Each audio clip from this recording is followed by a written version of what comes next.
Sappho, fragments of poetry. Sappho was born near the year 600 BCE in her native island Lesbos, Greece. She was a poet and a songwriter. She was the first female writer in ancient Rome.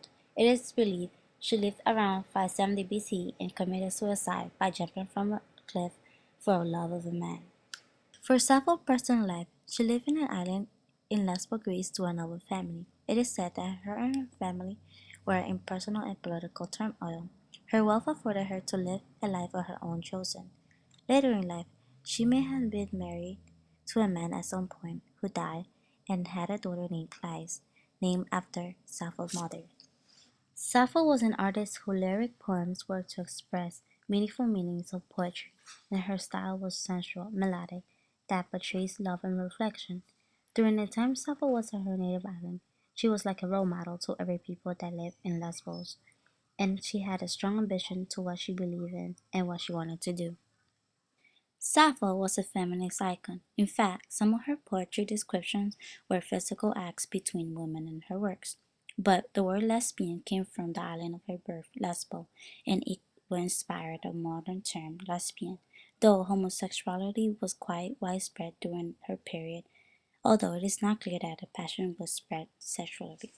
Her poems were in 9 papyrus volumes, posthumously compiled into the Library of Alexandria, though most of her works eventually got lost until now. Fragments of Sappho's songs and poems have been found throughout the years. In this particular poem, Sappho begins to speak to Aphrodite, daughter of Zeus, and she tells her to not ignore her pleading and to not break her heart, knowing how she is in grief. Furthermore, in the poem, Aphrodite responded and let her know the goddess has heard her pleas.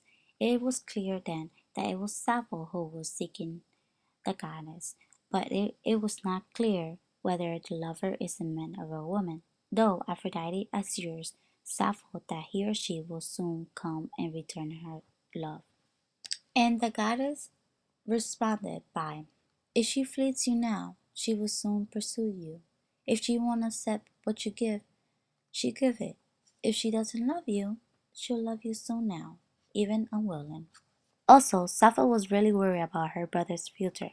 She talks to someone closest to her about their fate and make them bring her brother to make him grant whatever his heart desired. She wants to make amends with him and wants to make him closer to her. Moreover, Sappho is needing help from Zeus, so that Sappho and her people could play and sing like old days.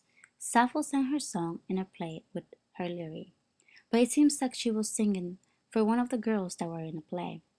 The goddess could see it by the way she was looking at the women, and just like that, with hope and love and a desirable heart, she continues on playing and doing what she loves to do. At last, Sappho has love enough, but as she is the many women she fell in love with, yet she described love as bittersweet. This poem brings out a great message for those who are able to love someone, but are able to express it in other ways. I think Sappho wanted to show that a person can be loved and wanted to inspire the people of Lesbos and to show that no matter what others do or think, that a person should follow their heart.